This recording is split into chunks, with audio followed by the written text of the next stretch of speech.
Hi and welcome to another episode of the Getting Things Done podcast from Vital Learning. I am Morten and Røvik, and I'm here as always with my good friend and colleague Lars Rothschild Henriksen.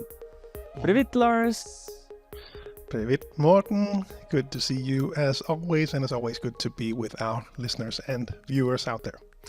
We always start off with a quick reminder of the purpose of the podcast, which is to help you learn GTD or become even better GTDers. We hope that today's episode supports you in that. If you are new to GTD, we always recommend you go back and listen to episodes 1 through 6 to get an introduction to the basics of GTD, the 5 steps. Today's episode number is number 109, and today's topic is another listener questions episode. Yes, it is. And we have received 3 listener questions that we would like to answer today. And I suggest that we just start on the top. Lars, what's on top of our list now? Like the inbox, we start with the top item first. Exactly. First question is from Christian. Christian says, "Hi Morten, hi Lars. Thank you so much for a great and valuable podcast, which I really like, follow, and learned a lot." Good to hear that, Christian.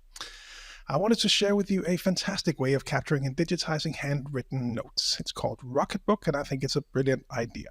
Rocketbook is a physical notebook that can easily be digitized via a mobile app.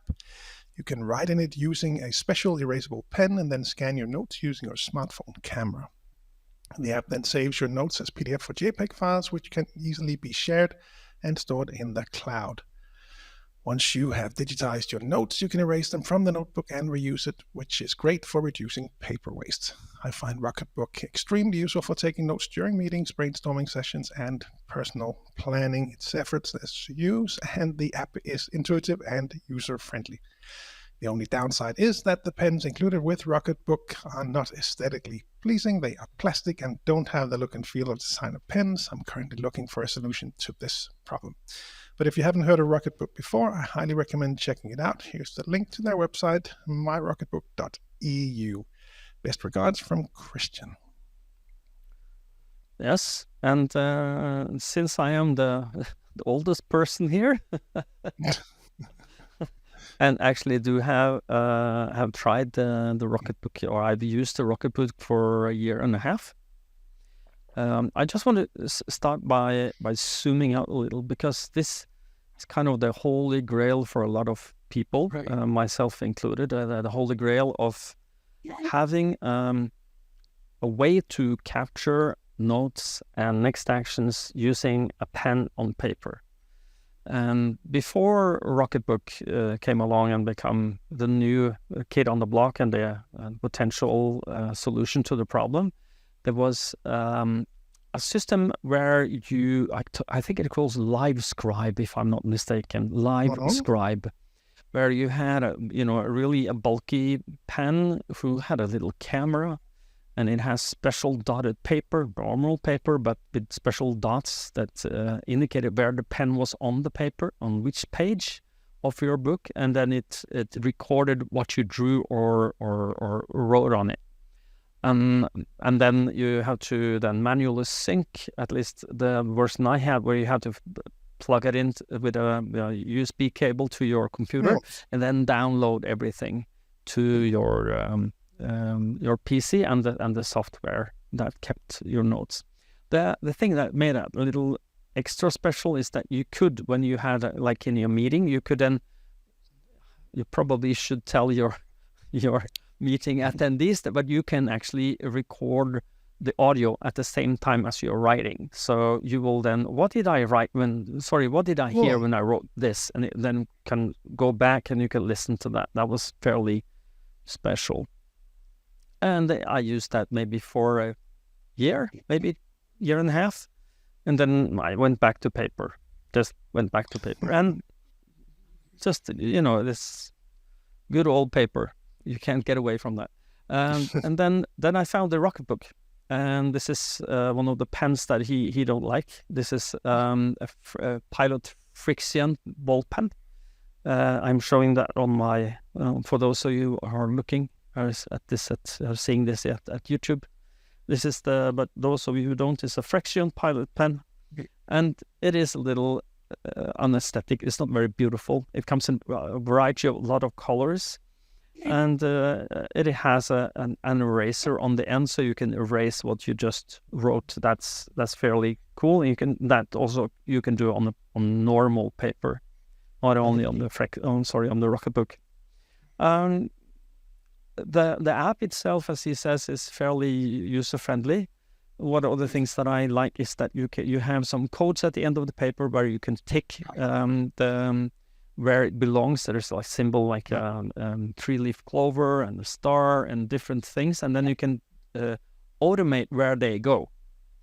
And for instance, I can have this page I want to send to my after scanning. I want to send on email to Lars, and I want it to be saved in Evernote and in my Dropbox. You just tick 3 different things, and then that happens automatically when you scan it. That's fairly cool. And the reason I stopped using it is because I got so attracted to what I'm using today, which I'm still using 3 years after, is the Remarkable. This is Remarkable 2 for those of you who are looking at video. And the Remarkable does everything a little better, I think. One is that the app is in the Remarkable itself. It's a tablet. It is a very paper-like feeling, and it has the app that is using is automatically syncing when you close a note or a notebook. It will automatically sync to the cloud, and you can also retrieve PDFs from the cloud if you have a Connect membership, which I got complimentary because I was a client of those. So for a long time they gave it to me for free. And they that means that I can, for instance, connect my Google Drive there and then retrieve any file that I have that's PDF on or Word doc on, at least I think it is Word doc, at least PDFs from the Google Drive from the tablet itself. So I can then find a file and I can annotate on it and I can send it to whoever I want, or just save it back to the drive with my annotations and highlights. So then I think Rocketbook is good.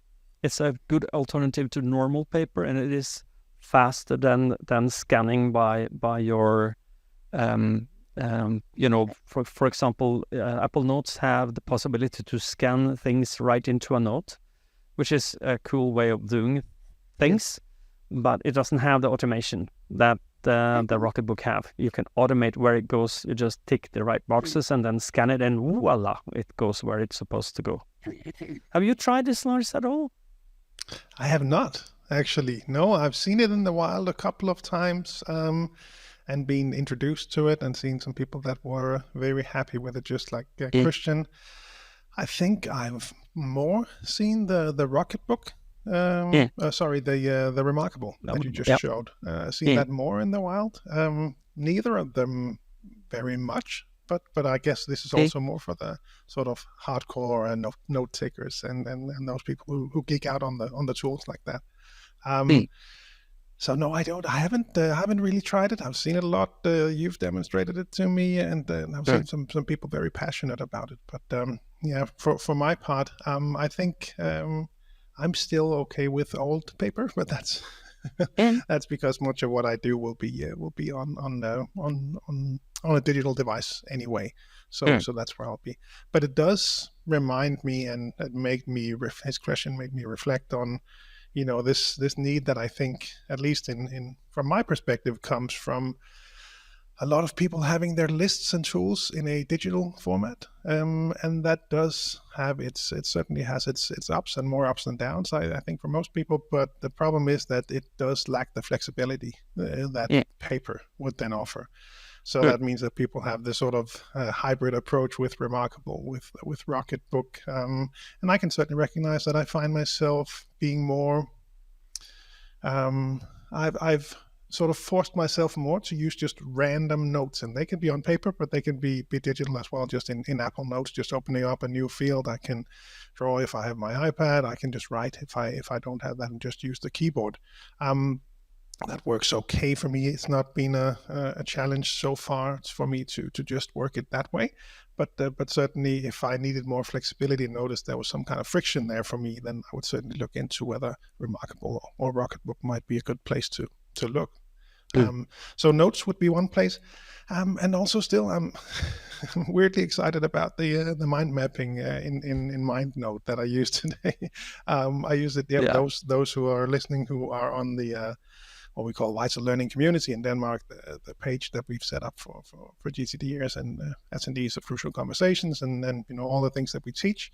I just posted this weekend an example from there was a talk about when kids use GTD and how it might show up and checklists and things like that. And I just showed a brainstorm that I did with one of my kids because the oldest one was away and there was nothing he could do. There was nothing he could come up with to play with. And we sat down and said, you're not going to do any of this, but just let's make a list of all the things you could do.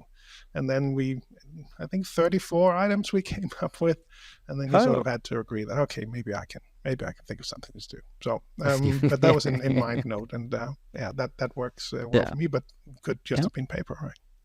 Yeah, it could be, but it is, the digital format for mind mapping is very flexible, easy to drag things around, delete, move, show connections. So I do understand that your fascination of mind maps. I do. I'm also fascinated by that.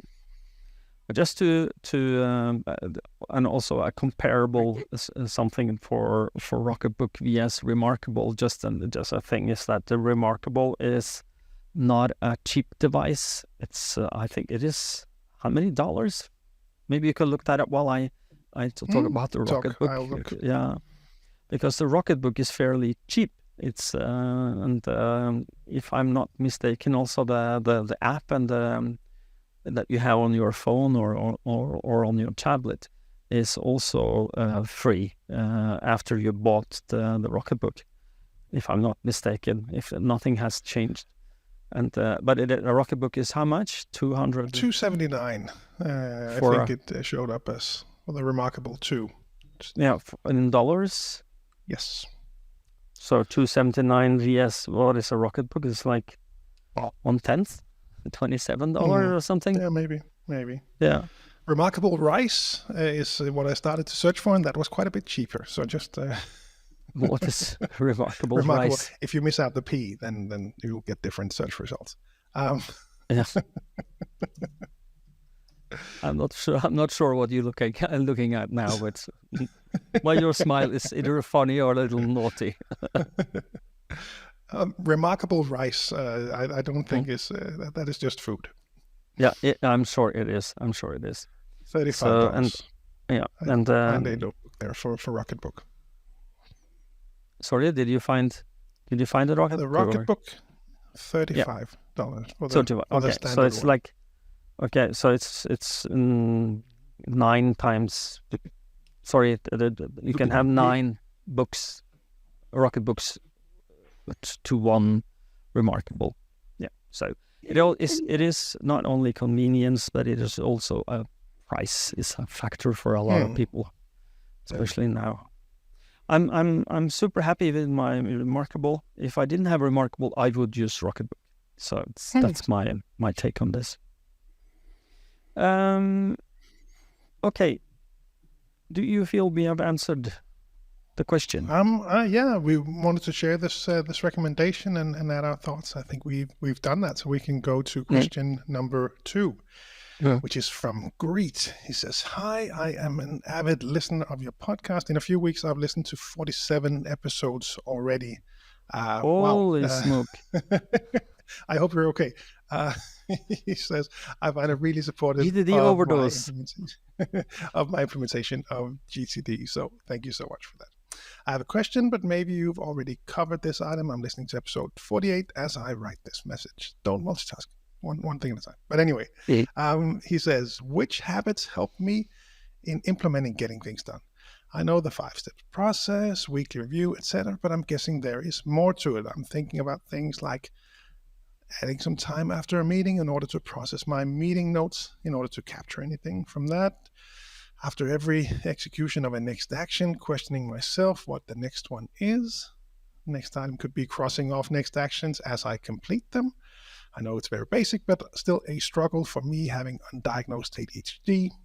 Next one is looking in my calendar each morning and evening. And last one, putting up sound reminders for time-related actions like meetings or getting my kids from school or hobbies. I've been reading the book, The Power of Habit, and I think I could really benefit from some tips that you have implemented as a habit and thus even don't think about anymore. So my question is, which habits have you implemented that have helped across your GTD process other than capture everything you come across in weekly review? Thanks, kind regards from Greet in Belgium. Yes, thank you for your question. You want to go first on this? Which habits Happy have you to. implemented?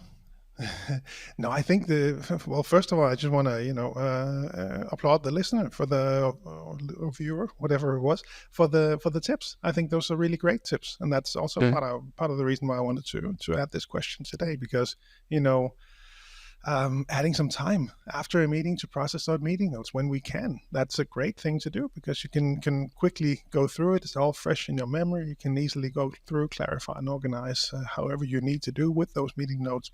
Great tip to carry with you. Questioning yourself what the next action is once you've completed one. That I remember from myself as well. Sending an email. Should that be a waiting for? Oh, and the phone rang, and then there was a message, and there's something else distracted me, and then I didn't capture that waiting for that I might have wanted to get into. So I think that's they're all good points. Crossing off next actions as you complete them. I forget that sometimes too. That just gives me some wins in the weekly review that I can then check them off. But they're really good tips. Looking at the calendar, I think is certainly a recommendation. Perhaps also your lists. That would be one addition to the tips here from Greet. Run through that as much as you can, and if you prefer to in the morning, that is one of the recommendations that we give now when we start off with GTD. Start your day not with email or other communications. Start your email in your calendar, see what you've committed to today. Secondly, run through a list, see what's waiting for you in there, because that does help you prioritize instead of having, it's easy to get stuck in emails all day, pinging back and forth. Stuff that you already put on your list that you've deemed it important enough to put on those lists. It can perhaps be a good help to revisit those before you start the day, so you have those in mind and what could you be working on as opposed to whatever else shows up during the day. I would add just two other things, and that's perhaps reflecting back on the episode that we did recently with having too much to do, is how much time we spend and having enough time to actually do both defining and organizing, or clarifying and organizing, meaning defining your work, and time for checking off stuff on your list, actually doing the work. So I think it really comes back to that for me. And I think, having that in mind and keeping those blocks and keeping that room for yourself, whether you want to, carve that out because your calendar is being stolen by others, blocked by others, or whether it's just something that helps you stay on track and actually get the right things done at the right time, whatever the reason might be, protecting and making sure that you have the time to clarify and organize, to check things off. Two things that I would certainly add to that list. What would you add? No, I made some notes there. That the first thing that comes to mind is that the habit that really gave me the fastest and biggest payoff when I started learning GTD is getting really, I don't like the word, but little religious when it comes to capture. So that be more consistent and be more, paying more attention to actually what has my attention, to get it off my brain. And then that was the first thing that I think, made a big difference for me. The second biggest, the payoff is to the weekly review, to get established as one of my habits. And paying attention to the importance of this. If you don't pay attention to how important the weekly review is, you will let somebody steal your time. This is in my book. This is holy time for me. It is the time of the week where I take time to think, to reflect, and make sure that I'm on the right track. So if I can't do it when I'm supposed to because something else is deemed more important in my my tree of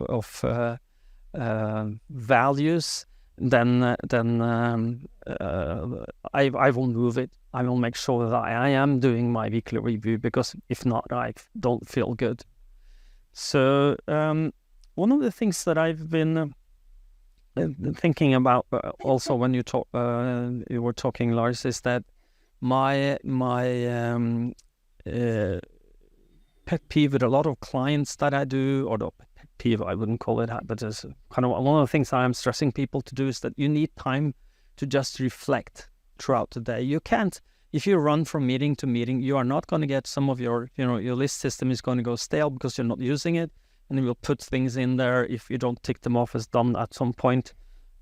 Just because you can't because of your meeting schedule, then you have to schedule some time for doing that and schedule time for reflection. I think that most people that I coach do have that challenge in their life.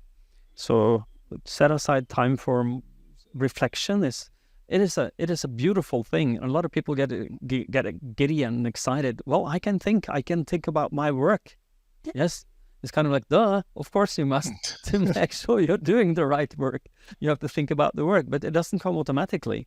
You have to schedule it. Yes. So schedule time in your calendar for reflection is a good thing.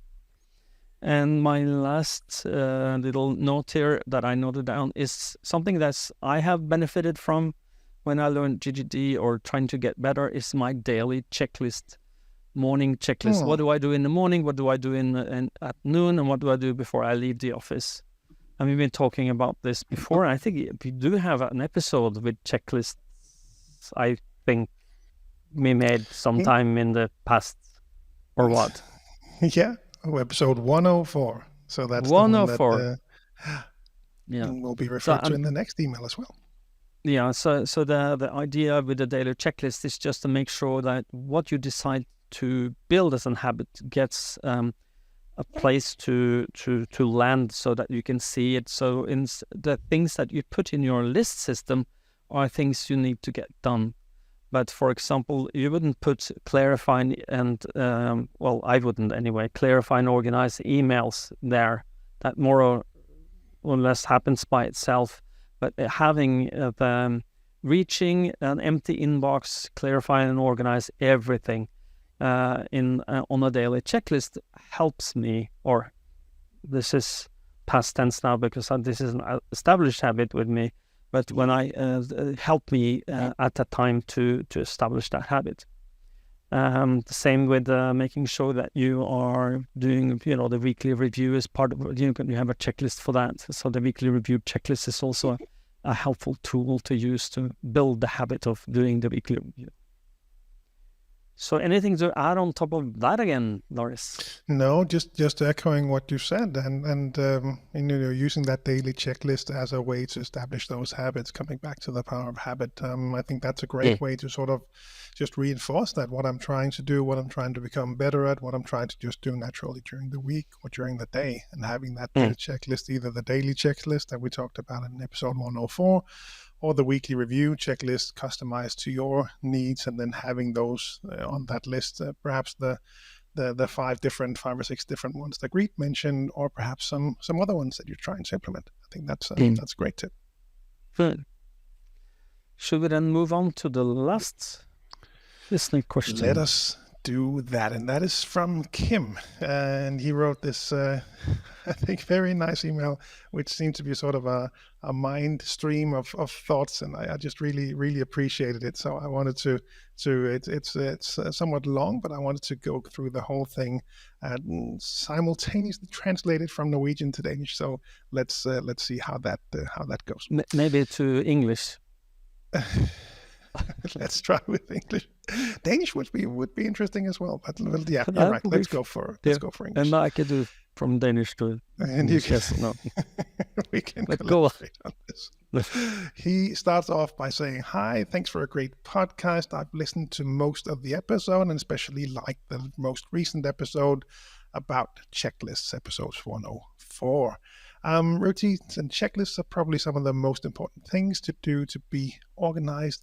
What I wanted to ask about, whether you recommend inspiration or impulsivity.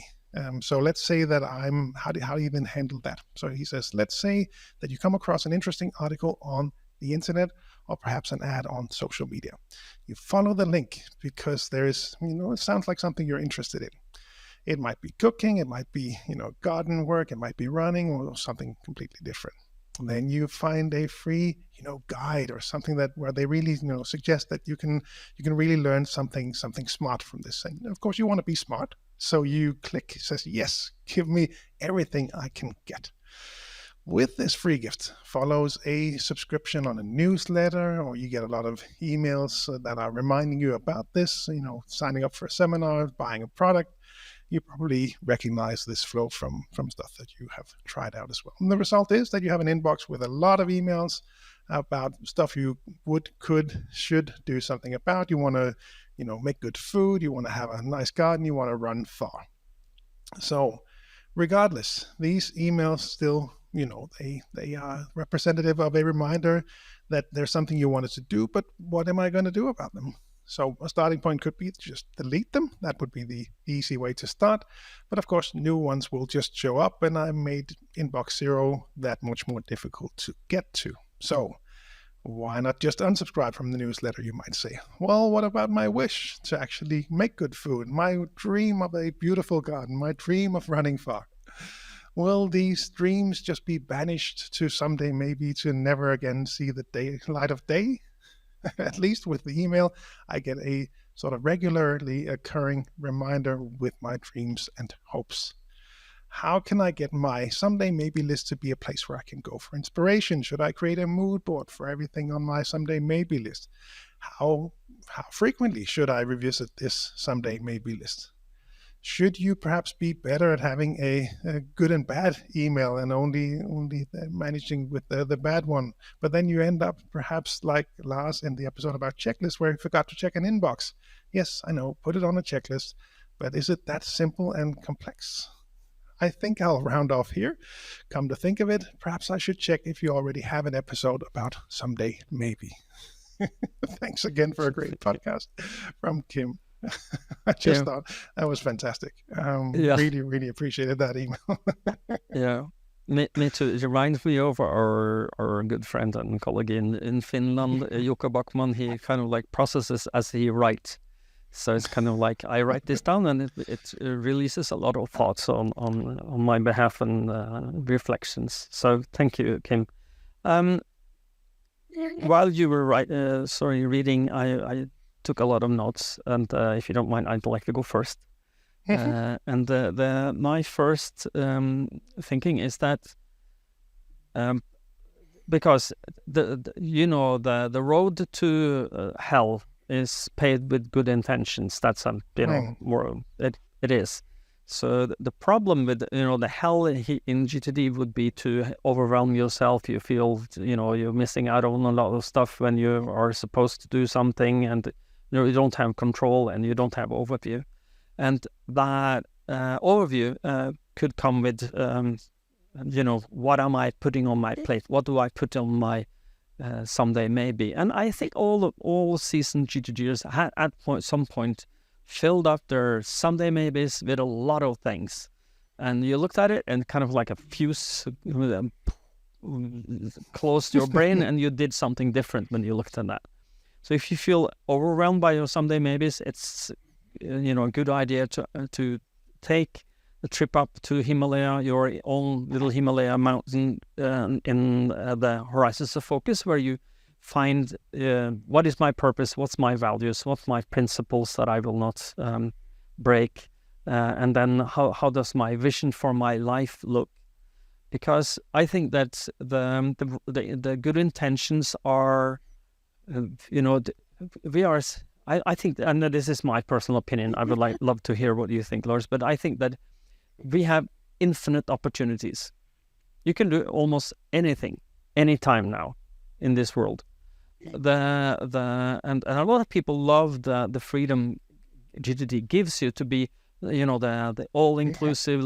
Let me just add on to my lists, and I'm creative and crazy, and I put it on my lists, and that's cool. That's good. But if you then don't clarify and organize what it means to you, and then just drag it down to someday, maybe without some reflection, then maybe you're putting something in your system that you're not going to commit to do ever. So that is, check off with your horizons of focus. Make sure that whatever lands on your lists, you can capture it without, just capture it. But when you come to clarify and organize where it should go, use your bullshit filter. You heard me talk about bullshit filter a lot of times.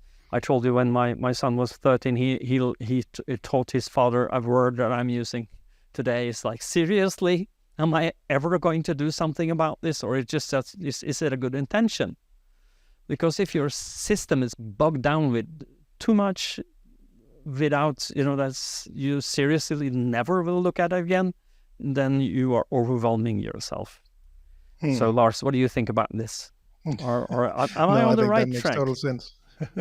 I think that makes total sense. And like you said, I think most people have tried this, that it's easy to just, build up that big list of things you might want to do at some point, just not right now. And pruning that list, I think, is just so critical. For me, I think, reflecting on my journey, not sure if I'm just making this up as we go along, but I certainly had that really long list. That really long list then made me not attracted to that list, just like Kim is saying, which I'm reading from his email between the lines. I think that's just the graveyard of good ideas for him, and it felt like that for me as well, partly because the list was just so enormous that I would just not have the energy to go through it after, at the end of a weekly review. Running through that enormous list just did not work. The next step for me was to sort of distinguish it a bit. So having a someday maybe perhaps based on areas of focus, perhaps a someday maybe based on, revisit weekly, revisit monthly, revisit yearly. I think that sort of tweak helped me a lot because there were things that I was seeing on a weekly basis as part of the weekly review that I really did not need to see as part of a weekly review. So that helped me out as well. I think in the end, the better suggestion is probably also related to what you were saying, which is to be more precise about what you actually put on that list, because it is so easy to put on things on that list. And when you clarify and organize something, I look at something, I might want to do that at some point, just throw it on the list and move on. And that's when the list grows really long. So having perhaps part of your weekly review as removing some things from that someday maybe list, if you want, that would probably be a good practice for a lot of people. And lastly, I made, was it a year ago now? A bit more than a year ago, the switch from Todoist to reminders, and as part of that transition from one system to another, I really went through and removed a lot of stuff, and have not missed it at all. I really removed a lot. That's part of the benefit of moving from one system to another, is that you get to revisit everything and really, reflect on perhaps to the level that you should be doing as part of the weekly review. But this sort of an extra one, and really got to weed out a lot of stuff in there. And now it's, a very simple list that I can certainly manage and run through, and have organized in a way that I'm happy to run through it as part of the weekly review. And some someday maybes are actually becoming active again once you start to actually really work that list. Yeah, I do wholeheartedly agree with you. One of the things that I just wanted to quote David Allen. He says that a list would either attract you or repel you, or either you will be attracted to it, or it will push you away, or you will push the list away. And if you look at your someday maybe, and it's kind of like makes you makes you want to throw up, then maybe it's a good idea to clean out the craft. I just want to remind everybody is that when you are saying no to something, you're automatically saying yes to something else. So to remind you that something that's on your list that you someday maybe are going to do something about, and that if that is never going to happen, that is taking up some space in your brain when you look at it on your weekly review. And if that is really something you would like to do, really, and not just a random idea that you thought, oh, that would be cool someday when the hell freezes over and the cows start flying and the moon becomes a green cheese. I'd want to do this. If it is one of those, maybe just delete it and clean up, reflect, and have a second look at your lists, and then feel, am I feeling good about this? Am I feeling comfortable about what I'm saying yes to? If you are, well done, continue. But if you're not, stop. That's my 2 cents. No, and it really is good advice. And again, the starting point is always, I reflect back on the coaching question as well for me. What's on your mind and how can we get it off it? There will be some things there, and perhaps there is. I don't know whether it's sort of a GTD experience thing or it's just an age thing where it just gets easier. I think at least easier. I've heard both you and David reflect on that as well. Just get older, things get much easier. That might be part of it as well. But at least it does seem to me to become easier over time to be more realistic about what I want to see on that someday maybe list. So perhaps there is an experience and just a comfortableness perhaps on with what we decide to put on that list and what we just decide to throw out. And I'm just reflecting just 2 seconds back to the getting old part. Yes, I'm getting older. So are you. So are we all. Every second we are still here. We are older. But what I found that when I started reflecting on my life, I'm using my memento mori calendar, understanding how long time I basically have left on this planet. And I want to make sure I'm using that time at the best possible way and not waste my time on just crap. Then you have to really understand your horizons of focus. You understand what's important for you. And when you do that, the exercise of identifying your horizons of focus, which I highly recommend. We have an episode on that, and I'm sure that when I talk, Lars will find that episode number. At least I hope so. So yes, yeah, he will. So, but to map out your horizons of focus makes it easier for you to make decisions in your everyday life. Use your values to prioritize. It makes it easier for you. And as you get older, or at least as I got more, I think it is both older and more mature in my GTD. I found that letting go of the things that doesn't fit or doesn't sit or doesn't feel right and give me give me joy in my life, that's on my someday maybe list. It goes very fast out the door.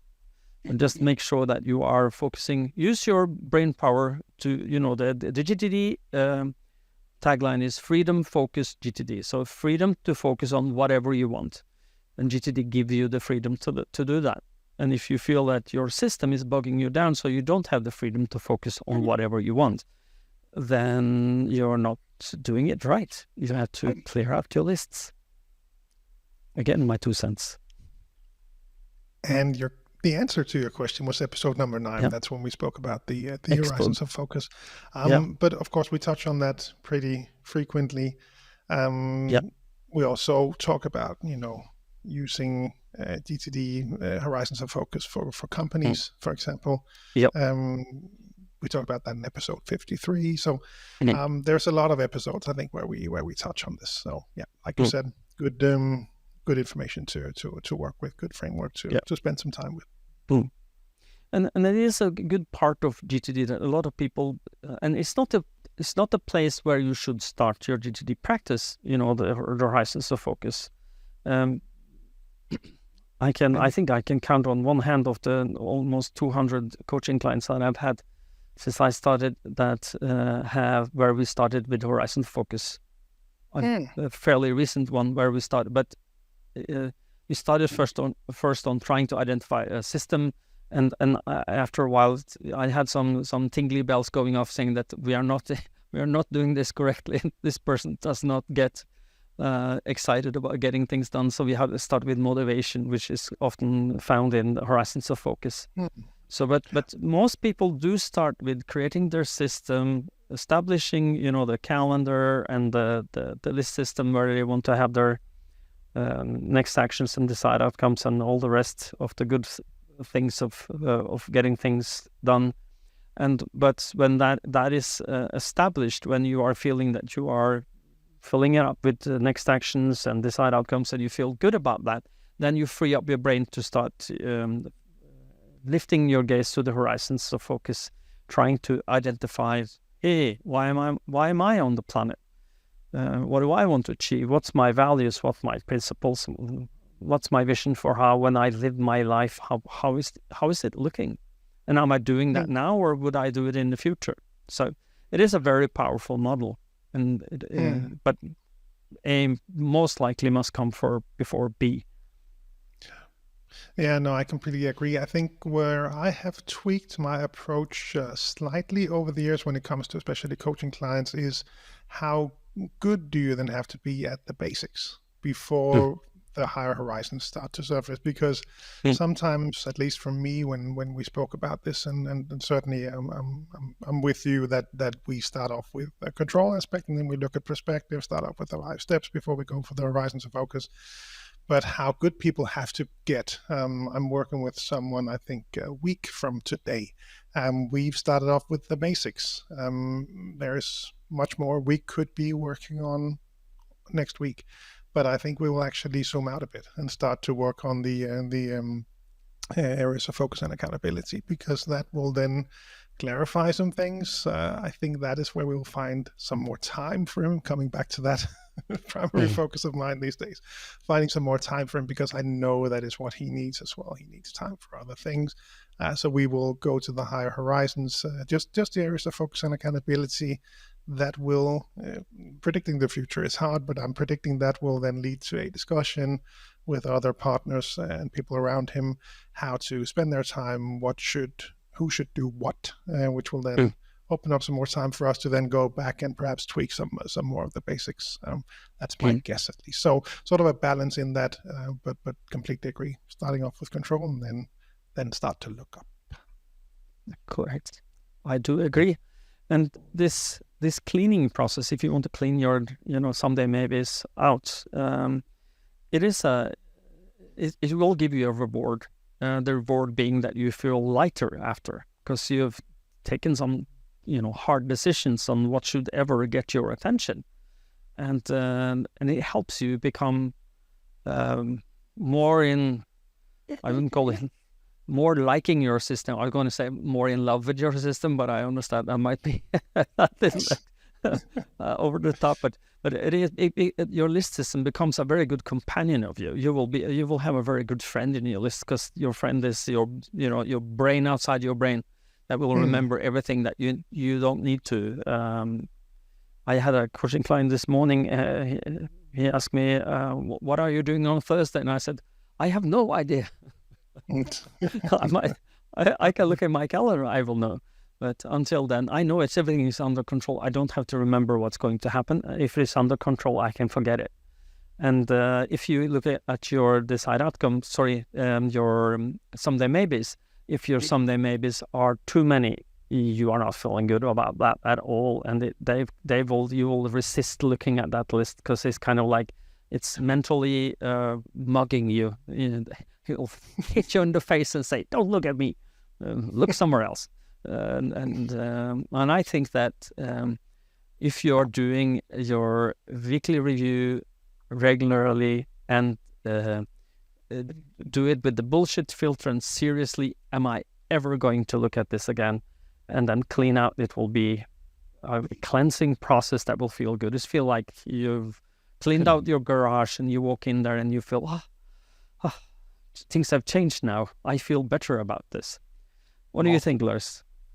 Am I onto something? That will open up that in the end he will actually, activate some of them. Exactly. Ideally, right? So it will, in the end, Kim will be great at cooking. He'll have a beautiful front yard, and he will be running very far. I think that's going to happen. I have faith in you, Kim. You'll get there. Yes, so do I. So good luck with that, and write us back if we gave you something, and if something changed in your world. Well, I think we are at the end of this episode. You have, of course, something you would like to say. How are we doing on the summer camp, by the way? How many attendees have? First off, just a quick thank you to Christian, to Greet, to Kim.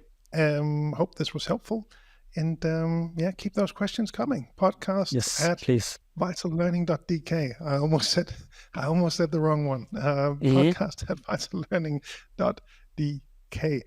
Keep them coming. We love having these questions coming in, and be sure to send them if something shows up for you. And now to your question, Morten, which was I think, so how are we doing on signups for the summer camp? The summer camp. There are 13 seats left. So that means that we have 47 people that have signed up already. So it'll be a lot of fun. Again, people from all over the world, Europe, North America, South America, Asia. So we hope to see you there as well. June 15 to 16 in Denmark. Want to learn more? Head on over to gtdsummercamp.com. You can read a bit more about the program now, and you can also sign up, of course. So be sure to do that if you have thought about it and weren't really sure whether you're going. We are closing in on the last available seats for this year. So gtdsummercamp.com. Yeah, be there or be square or something. Or something. Morten uses what do you call it? Words he don't know the meaning of. What we do know something about is getting things done, crucial conversations, and many more things. And to learn more about that, you head on over to vitallearning.eu, because that is where you'll find more information about this. You'll find links to each of the country websites in the Nordics, plus where you can learn much more about the speeches, the seminars, the coaching we deliver there. If you are outside the Nordics, head on over to cruciallearning.com to find your local partners. Indeed. And until next time, stay safe and stay productive. Bye-bye. Bye, everyone.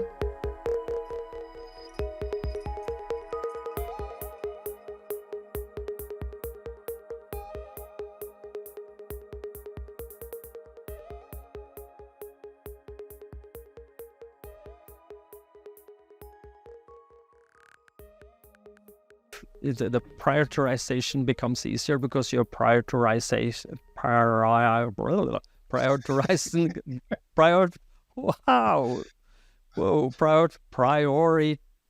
Tell me, Lars, you prioritize using your values. Yeah. Yeah, thank you.